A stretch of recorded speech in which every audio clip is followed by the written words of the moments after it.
To our little presentation on French and German Christmas customs. And the reason we talk about both French and German is we were French from around 1735 to 1740s up until about 1850 is when the French started really moving away.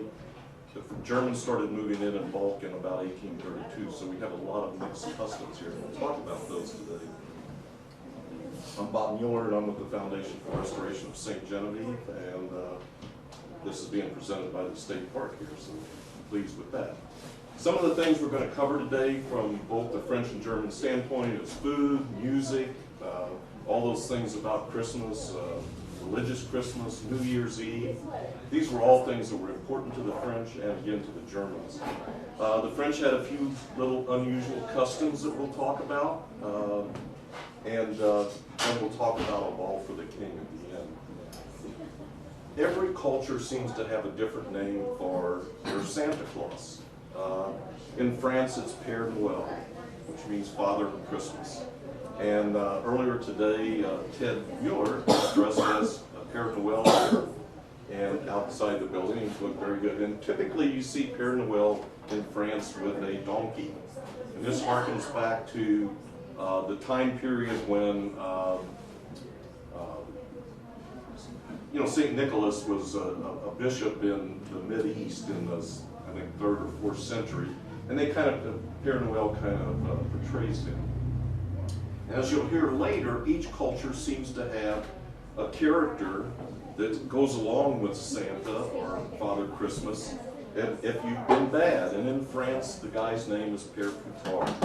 And he's usually kind of so he's kind of, I don't know if any of you, when you were growing up, were threatened with getting coal or sticks in your stocking. Well, good old Père Coutard always has sticks in his stocking.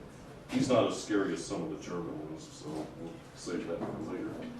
One of the legends, one of the things that happens around here is called the White Lily procession at Kaskaskia. That was our sister city across the river. That actually happened earlier today. They reenacted this annual procession of the White Lily. And it comes back from the early days. Kaskaskia was founded about 1720, about the same time as Philadelphia. It had about 1,000 inhabitants at its peak.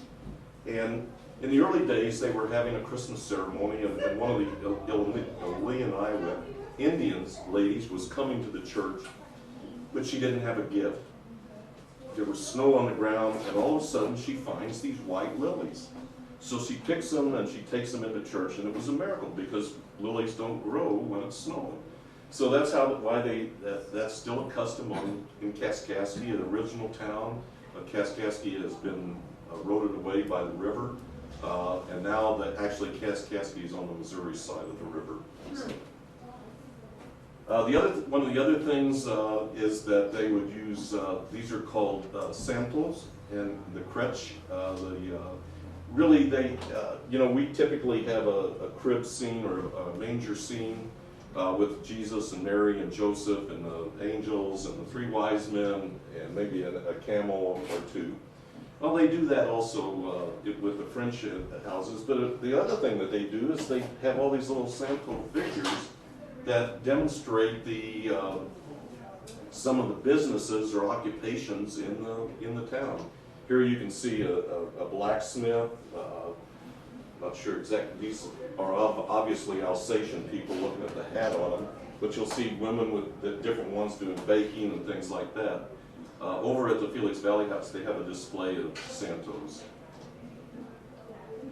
Some of the French and Canadian Christmas customs, you have to know that most of the people that settled this part of both Illinois and Missouri came from Canada. They were not true Frenchmen. Their ancestors had come to Canada from Brittany and Normandy to Canada, and then it had come down here. So a lot of our customs and legends are based on what comes out of Canada. Some of and you have all these superstitions and legends that show up. One of the ones from with the French was that the earth would open up on Christmas Eve to reveal its treasures. I wish it really did. But other ones, and you'll see this one, it's in a lot of different cultures, that farm animals either kneel at the stroke of midnight or they acquire the gift of speech. The only thing is, you can't listen to them because you'll be struck dumb.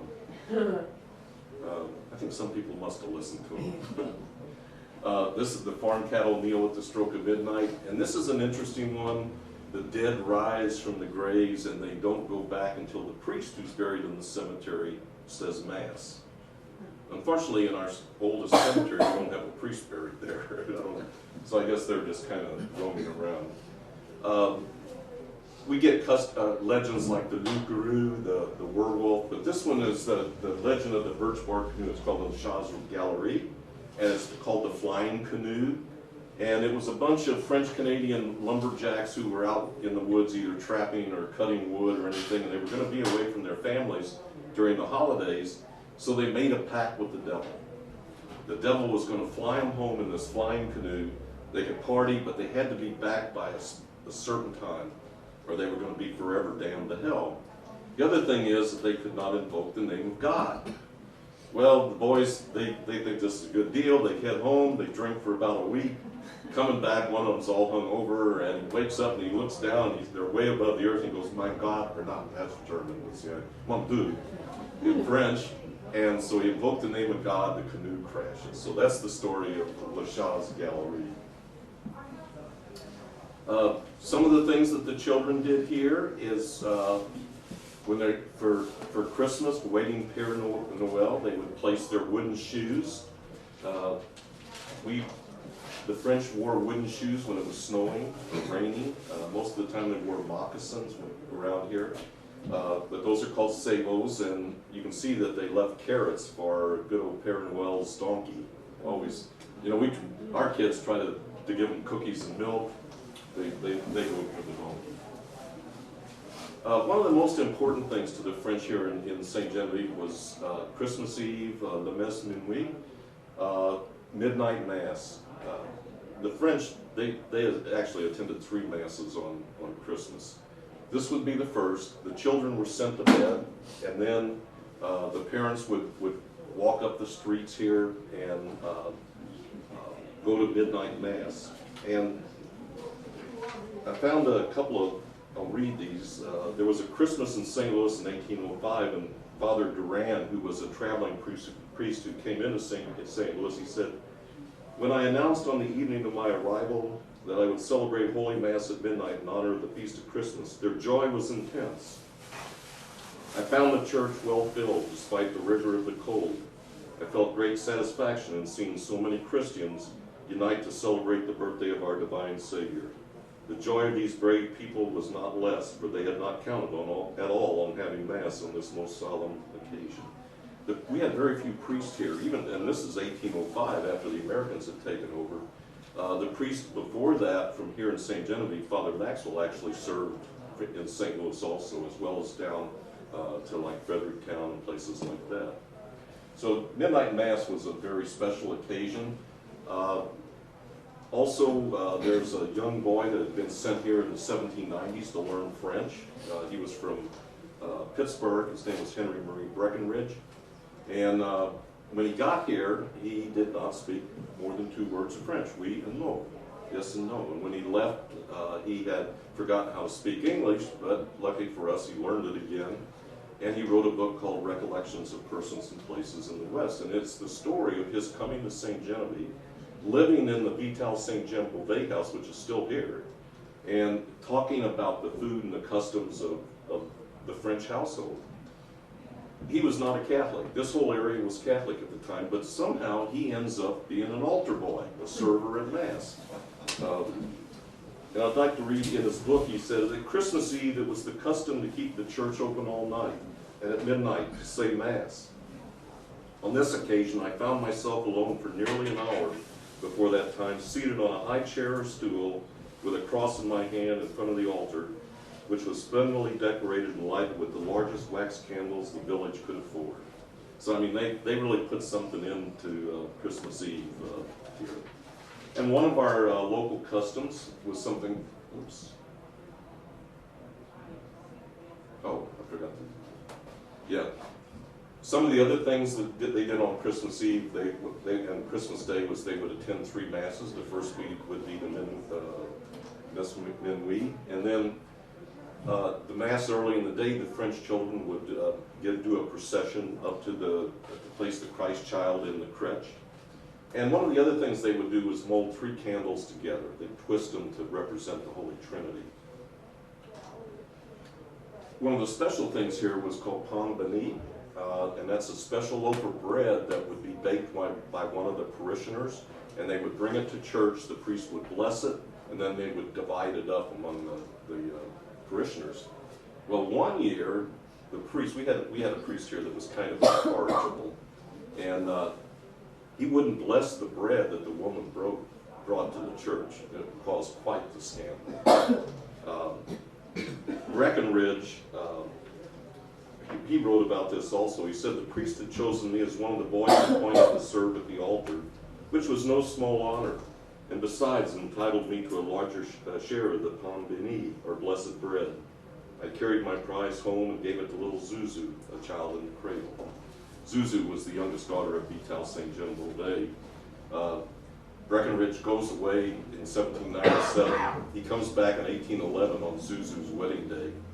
And he goes up and he knocks on the door of the Vital St. John Beauvais house. And Mrs. Beauvais comes out. She was a fairly large woman. She didn't recognize him. And all of a sudden he says, La Petite Anglaise, the little English boy. And they hugged him, brought him inside. They had a great party that night. One of the things, music is always very important in any Christmas traditions. This first one, Il est né le divin enfant, is one that we still sing at midnight mass. I'm going to play you 2 versions of this. So just bear with me if I get this thing to never see my. This is a version of that song that is sung in France.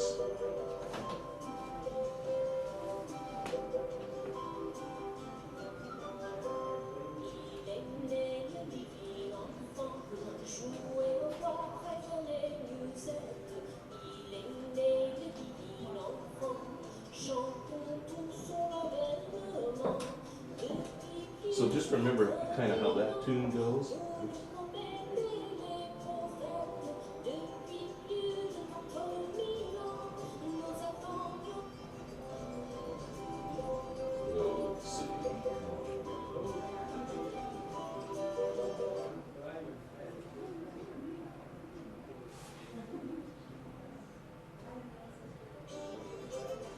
This is the way that song would be played in Upper Louisiana, what we call. And the guy playing this is standing in the next room. Was Dennis Stromae. And just when you start, remember how that last song went.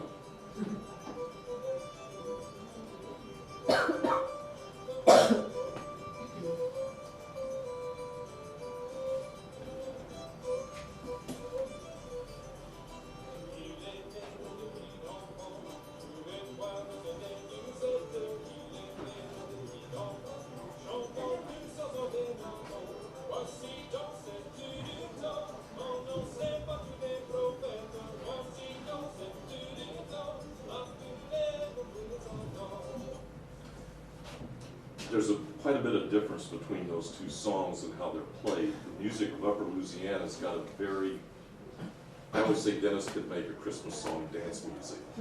And I'm going to show you, I'm going to actually move to this last one. Some of the others is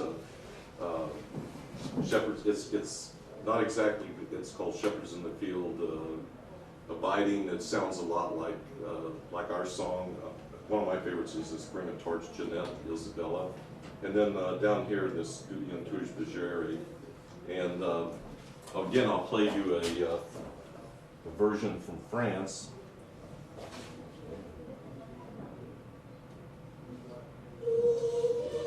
This is done by that Petit Chanteur de Temps.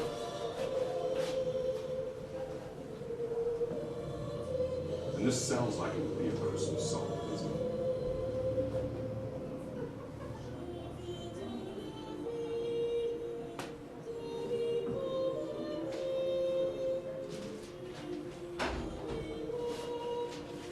This Now I know how that one kind of sounds.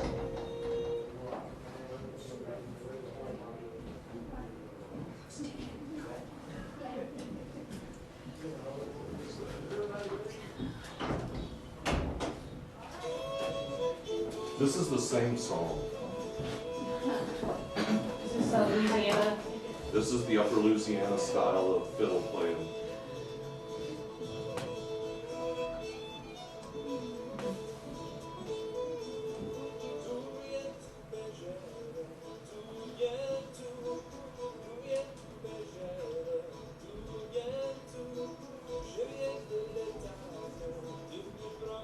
So you can see that there's really a big difference in the style.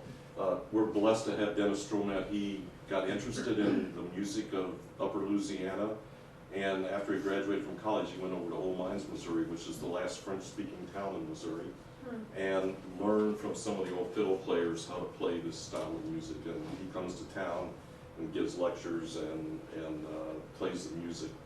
One of the other things that the French did is after we said how important Midnight Mass was. I wish you could turn the heat down now. Yeah. Yeah. Would you go out and ask her to turn it down just a little bit? Yeah. Well, after Midnight Mass, they'd come back and they'd have this big party called La Rebellion. And it was a big spread, and it would probably go most of the night.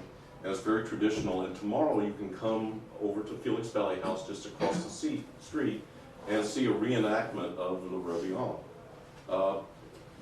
In France, there were some traditional dishes. They also do La Rebellion still in Canada. But here, one of the dishes they got from Canada was the tartier, the pork pie, which is a crust with a pork inside, very delicious. Here, since we had turkeys around here, quite a few, that's one of the things they fix. Boudin noir, anybody know what that is? Black pudding. Yeah, blood sausage. They always have, and we're going to talk about desserts a little bit, and then bread and cheese. But this was a really kind of a party. The Rebellion means the awakening. And they would have 13 desserts, which is des desserts. These are some typical ones. The first one is a sugar cookie. This is French gingerbread on the piece. This is a syrup cake. This is an apple pie, tarte aux pommes. And then you had madeleines, and we still find those around. I know they make them here. This is an interesting one called a croquembouche. It's cream puffs all stacked up, and it's spun sugar all around it. And today here at Felix Valley, they were making croissants, which is like a French donut. It's just dough fried and then powdered sugar. A tartlet with black walnuts. And the Europeans didn't like our walnuts here. In the early writings, they said they didn't taste very good, but they did like something called pecans. That comes from a Shawnee word, I believe, that means break with a stone. But they're native. Actually, the Latin name for pecan was Carya hickorea, but when people from here used to take pecans back to Illinois, or back to the Virginia stuff, they started calling it Carya illinoensis, from the Illinois country. So we kind of got that name there. The other thing, that one down there is mincemeat pie, or mincemeat, pie basically. This is a pound cake, and this is sugared pecans there, and the last is just dried fruit. Those would be the typical 13 desserts. Now, does anybody see anything strange here? There are only 12. Very good. La bouche de Noël. And this is a real fancy rolled cake, and again, over in Felix Valley tomorrow, you get to sample La bouche de Noël. It's to resemble the Yule log that was very popular in England. I've heard stories that they would do kind of a Yule log here for the slaves, that they would have time off as long as the Yule log was burning, so they had green, wet logs. Another Réveillon tradition is to leave a candle burning in case the Virgin Mary stops by during the night. And Christmas was kind of a fairly long season. It would start with St. Nicholas Day a lot of times, and then go all the way to Epiphany. It's called the Temps de Fête, and it was a party time here. I found a guy came through here in, what was it, 1791. His name was George Walter Bays. He said he went up the Mississippi River and landed at St. Genevieve, Missouri, January 1st, 1791. That old French town for a week had been aglow with Christmas festivities. So the French with their joie de vivre really did like to party here. One of the customs that we have here is called by many different names, and I'll talk about that, but I prefer to call it the La Guillenée. This is again a custom that kind of came from France to Canada to here. It is a song that is sung on New Year's Eve, which in France is called Saint Sylvester. Also in Germany it's called the Feast of Saint Sylvester. But you can see what people do is they dress up in costume, and they used to go from house to house begging food for the poor or for the king's ball. And you can see the song here, and what it kind of the quick translation is they say hello to the master and mistress of the house, they beg pardon for intruding, and then they ask for a side of meat 90 foot long. And if they don't get that, they want the eldest daughter to warm her feet by the fire and dance the night away, which always scared the eldest daughter. And then usually they get drink and food, and then they would go on and say they'd be back the next year. We also see that, I say it's in the Pays de Illinois. We are called the Illinois country, both on the Illinois side of the river and this side of the river. And you can see that they're kind of doing their thing here in the winter coming up to. Oh, I did have a kind of a writing. I like to see what other people wrote about our area when to find out about these things. And Reynolds, in his history of Illinois, he wrote, "The ancient innocent custom was for the young men about the last of the year to disguise themselves in old clothes as beggars and go around the village in several houses where they knew they would be well received. They enter the house dancing, what they call the guilloney, which is a friendly request for them to meet and have a ball to dance away the old year. The people, young and old, met, each one carrying along some refreshment, and then they do, in the good earnest, dance away the old year." So this is some pictures of the St. Genevieve La Guilloney. This is still performed here in St. Genevieve. They do it over at Prairie du Rocher on the other side of the river. Bloomsdale has done La Guilloney. Over the years, we've had a women's Guilloney. We've had a Girl Scouts La Guilloney. We've had an African American La Guilloney group. And now it's made up primarily of people of German ancestry trying to sing French words. But it's always accompanied by a fiddler or two, and then you have a chanter, and then kind of a refrain, and they kind of march around the room. Now they go to the schools and the nursing homes, and then they start hitting the bars, having a good time. I've mentioned that we have variations in the words of the song. We have variations in the spelling. I have recordings of La Guilloney from Prairie du Rocher, Bloomsdale, and St. Genevieve, and they're not the same. So you always get these little different things. But in my studies, I found all of these different versions of what it's called and how they spell it. Back in 1885, we had two newspapers in town, the Fair Play and the Herald. And they were on opposite political spectrums. Fair Play was quite liberal, and Ernst, who was a school teacher and principal of the school, also, he was very conservative, and they went back and forth. And in January 31st, 1885, they got into a written battle about what the words should be and how do you say it. And I call it editorial fisticuffs, as they went back and forth. New Year's Day, Le Jour de l'An, they had some special customs here.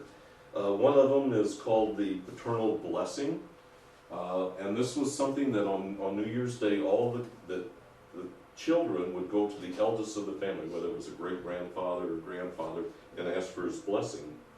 I can just hear him say, it's kind of like, well, have you been good to your sister this year? And the little boy's just nodding, yeah. Well, you know how that is. Robert Douglas, who wrote the history of Southeast Missouri, wrote, he said, at some central point before the day, the whole population of the settlement assembled and heard Mass. After Mass, all the children and grandchildren made their way to their parents, where they placed themselves upon their knees and implored a parental blessing. This pleasing custom of submitting themselves to the authority of the parents and of imploring a blessing upon them was one of the peculiar customs of the French settlements. Christian Schultz, who came through here in 1807, talked about another custom. I must not omit entertaining you with a ludicrous circumstance which befell me on the first day of the new year, which was with the Catholics is a great day of festivity and rejoicing. It seems they have a custom for persons who meet on that day to kiss each other. The Negro kisses his mistress, and the master kisses his wenches. My wife's sitting back there, don't let me kiss the wenches. Yet no one could account for so strange a custom, although it probably is intended as a token of reconciliation and forgetfulness of all past animosities. So that's a little strange thing that happened right here in St. Genevieve. Some New Year's greetings. Please excuse my French. Bonne année et la paradis à la fin de vos jours. May your a good year and paradise at the end of your days, basically is what that says. And then there was a little custom called jour de train, and that's when children went to the home of their godparents and received small gifts such as fruits, nuts, cakes, and small pieces of clothing. So the gift giving kept kind of going on.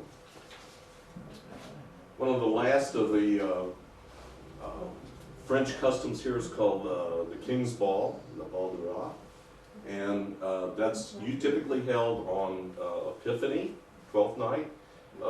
Now we hold ours in February, but we know from some writings that they dance the minuet, the waltz, the pas de deux, and the fandango here.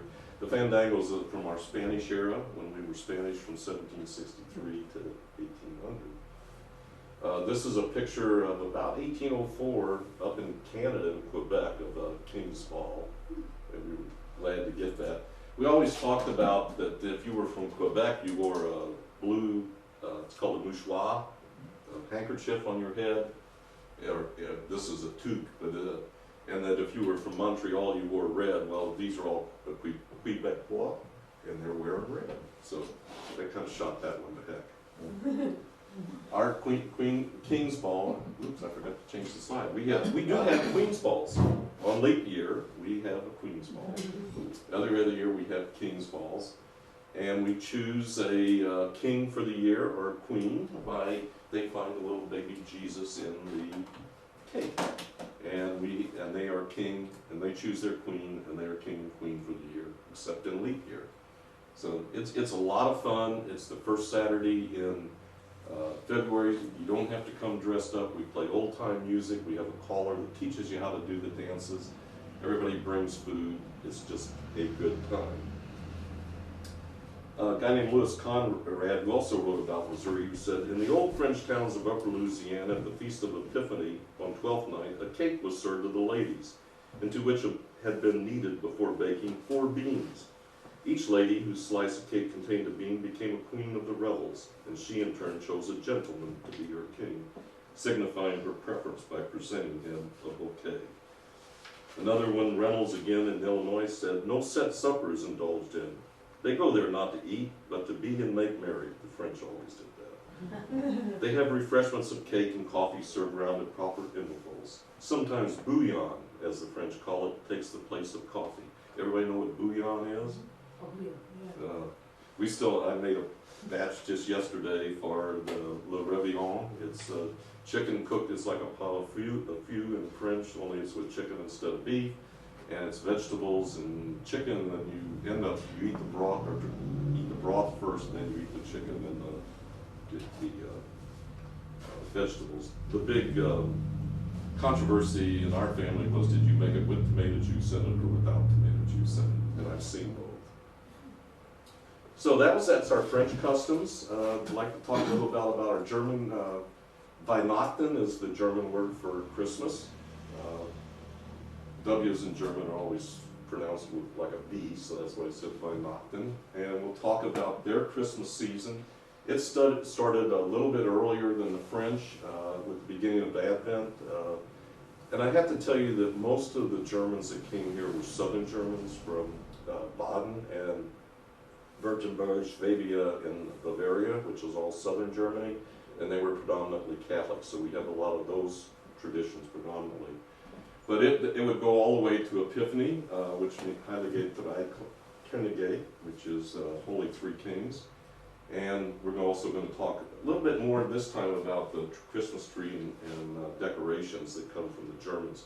What Americans think of Christmas is predominantly German in nature. The Advent wreath goes back all the way to 1600. It's circular to demonstrate continuous life. We have 4 Sundays in Advent, and that 3 of the candles are purple. That's for the penance. We're trying to give up things during that. And there's 1 rose-colored candle. That Sunday's called Gaudete Sunday. And the white candle in the middle is lit on Christmas Day. And when I was a kid growing up, we would always have an Advent wreath, and there's special prayers that we would say.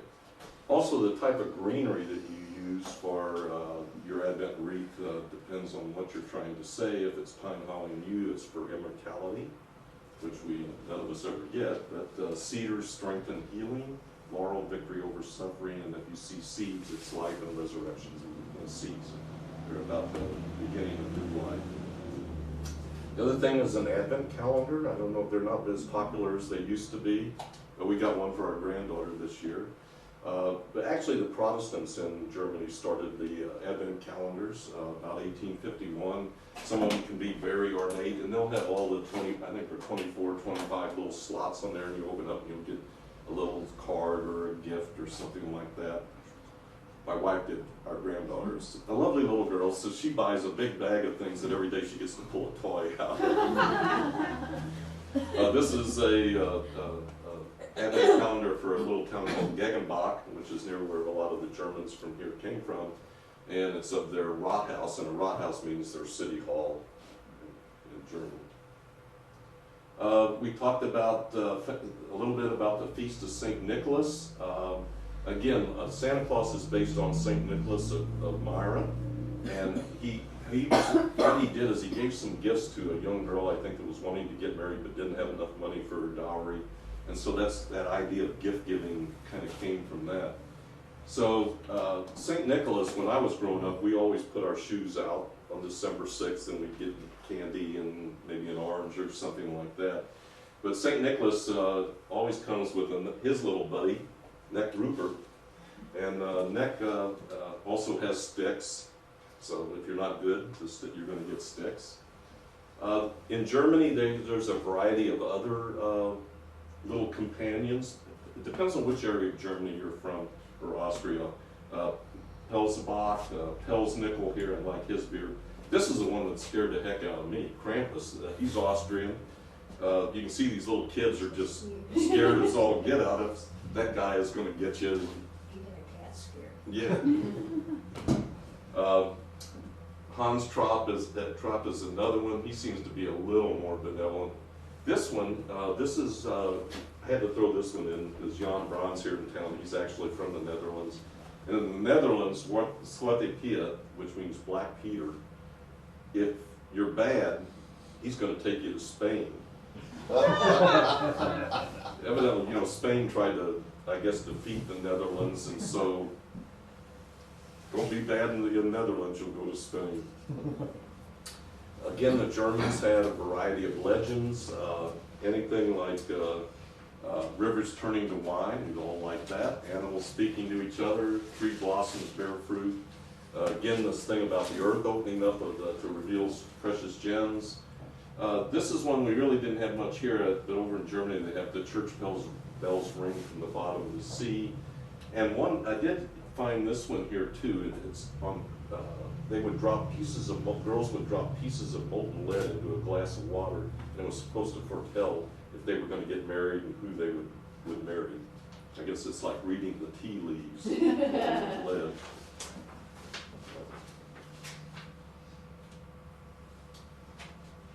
One of our local German customs was at midnight mass, children would bring food to the Christ child in the manger. This is a picture of our crèche or manger scene in our church. If you haven't been in our Catholic church up the street, it is marvelous. I grew up 30 miles from here, but my mother was from St. Genevieve, and every Christmas week she'd bring us over to see this because the statues are about this high. It takes up a whole side altar, and it's just lovely, and they decorate the church. Just beautiful. This is one I found several other places, but this is also one in our family, and it was called the Christmas lamb. And they would make the lamb out of clay, matchsticks, and some cotton. And in my father's family, my grandmother would make those, and they'd start out at the beginning of Advent in Nazareth, and if they were good, every day they would make a step forward towards Bethlehem. We laughed that my dad and my uncle never got out of Nazareth. And we still have a couple of these in the family that we cherish. Santa Claus, the modern Santa Claus has changed over the years. Again, it started with St. Nicholas and Myra. In Germany, they don't really have a Santa Claus. It's the Christ child. It could be like an angel. But that's where our Kris Kringle kind of came from, because we call Santa that. And actually, the Santa Claus is really from the Dutch Sinterklaas. So, and really, Santa Claus got popular in about the 1860s. I'm going to give a talk on Christmas during the Civil War next Tuesday night. And it was Thomas Nast, who was a cartoonist, and he was a German who immigrated over here. He's the one that kind of started drawing Santa Claus how we envision him, with the jolly old roly-poly with the beard and all of that. One of the other Christmas traditions that comes from Germany is the Weihnachtsbaum, which means Christmas tree or Tannenbaum. In the early days, they were called a Paradise-Baum or paradise tree, and it was supposed to remind you of the Garden of Eden. And they would all actually hang them upside down, and it kind of represents the Holy Trinity. You remember a few years ago when, who was it, one of the stores started selling upside down Christmas trees? Target, I think it was. And there was all this grief about it. It's historical. First written record of trees was in Strasbourg in 1806, or 1605, excuse me, and at that time it was part of Germany. Alsace has been back and forth, I don't know how many times. And they would just put nuts, painted host, and fruit on the tree. Well, Christmas trees got very popular in Germany, and everybody was going out and cutting the tops out of trees and cutting down trees, and so they passed a law that you couldn't cut down a fir tree. So the Germans invented something called a goose feather tree, and you have a center post, and you have these wires coming out, and you take a goose feather and just wind it around. And if you go down to the Bulldog House, you can see a goose feather tree. I think they have 2 or 3 of them down there. You can also do it with tinsel. I've made boxwood trees by just wrapping them around that too. So it was really because it was so popular that they had to start using these, and when soldiers were away at war, these were easy to send to the soldiers. They were also easy to bring over here from Germany when the immigrants came. Some of the other decorations that come to us from our German background are the Christmas tree lights. That was attributed to Martin Luther. He was walking home from church one night, it was snowy, the stars were out, and he looked up and he could see all these lights, and that's how they started putting candles on trees. Many of you have seen these nutcrackers and incense smokers. I know in our family we've got a couple of those. Ornaments, glass ornaments were developed in a certain area of Germany where they had glass floors. And how many of you have seen these pyramids? Yeah, we've got one at home, and it's just various levels, and you put candles here, or I guess down at the bottom on here, and the hot air comes up and it makes these veins go around so they kind of spin by themselves. They're very, very nice. Some other decorations that come from Germany. I was actually doing this talk over in Chester, and some of the lady said, well, what about the Christmas spider? And I said, what about the Christmas spider?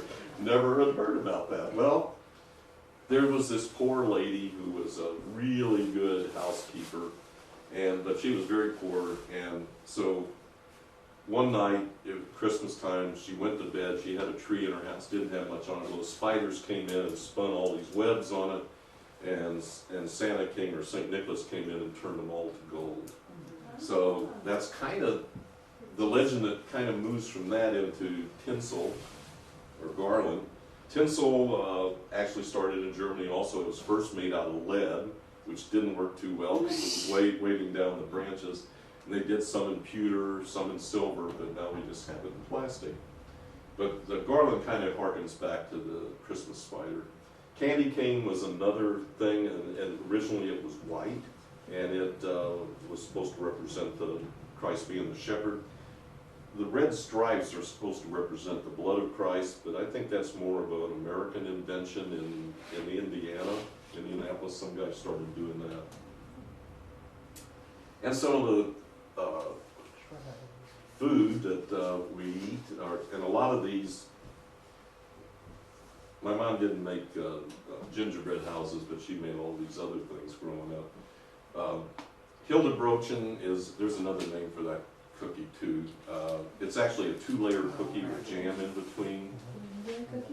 No, I can't remember. It's spriggly or something.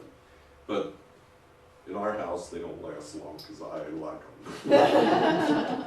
Peppernoose is a pepper cookie. Christmas stollen. My mom always made Christmas stollen growing up. Lebkuchen is a spicy honey cookie. And you can use that same, it's more like a gingerbread, but did a little bit of different spices, and you can make gingerbread houses out of it. And how many of you have heard of Hutzelbrot?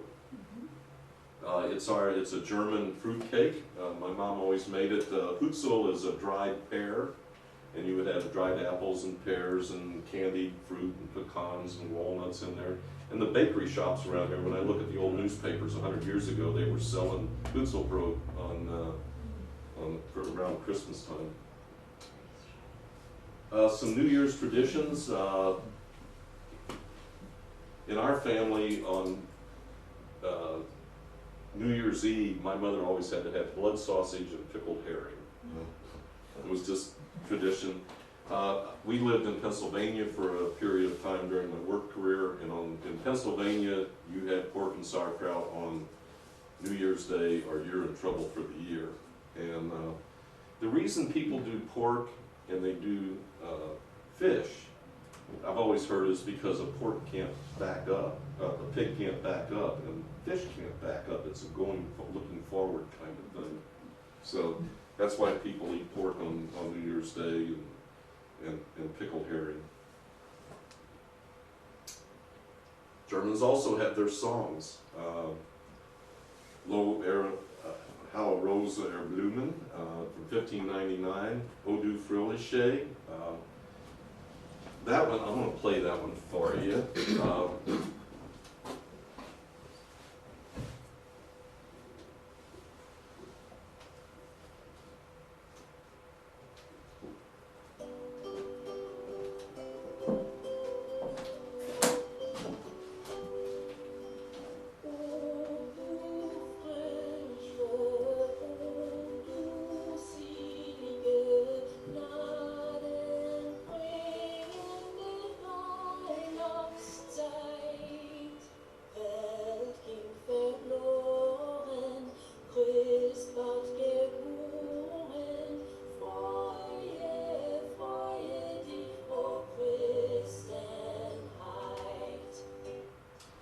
I like that song too. It's another one of my favorite German ones. You all know Stille Nacht, Silent Night. It was actually written by an Austrian in a church that the organ was broken. The priest wrote a song or a poem, and another guy put it to guitar music. And so that's stayed with us and a very popular Christmas song. One of my friends gave me a book, and it was in the front of it. It says Elizabeth Jogger's Songbook, 1894, River of Oz. So it's over 100 years old, and in that there was a mixture of English songs and German songs. And Old Tannenbaum, or the Christmas tree, was one of those that was in there. A little custom that they did here, and I think in school, up the Valley's Catholic School, they still do it, is called marking of the doorways on 12th night. And they would go around and they would put CMB in the year spread out around it. And there's two explanations for that. One is the three wise men, Casper, Melchior, and Balthazar. Now, some say it stands for Christus Mansionem Benedicat, may Christ bless this house. And it was just a way, and in the old days, the altar boys and the kids would go around town blessing all the doorways of the houses. This is not a French custom, it's not a German custom. This was an English and American custom. It's called turning out the schoolmaster. And the kids, when it came close to Christmas, they would want the Christmas break, and the schoolmaster wouldn't want to give it to them, so they would turn them out. And I've got two readings on that. One was the most prominent incident which fixed itself in my memory was the boring out of the schoolmaster at Christmas in order to bring him to terms on the subject of the holiday. He made many and fearful attempts to take the castle by assault, but without success, and at last essayed to come down the wooden chimney of the log cabin. But the fire below, showers of hot ashes and pointed firebrands, soon caused him to reascend. He finally yielded to the demand of 2 weeks, doubtless much against his will. Breckenridge, that young boy, also wrote, he said, Mr. O'Flaherty, not 100 miles from St. Genevieve, did more than his pupils exacted.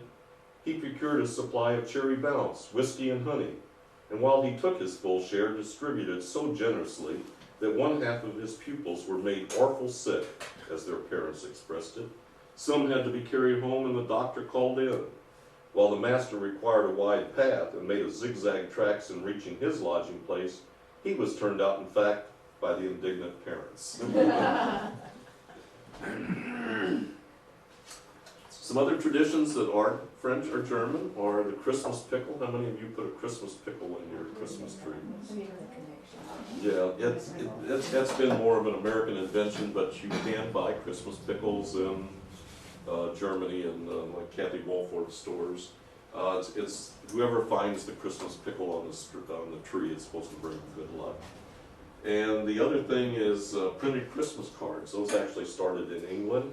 One of the it was either the king or the queen really liked Christmas trees and brought a lot of the German customs to Britain, and then they all started doing the Christmas trees. So that's it on our French and German Christmas customs. Joyeux Noël et Bonne Année, Merry Christmas and a Happy New Year in French, and Frohe Weihnachten and Glückliches Neues Jahr in German.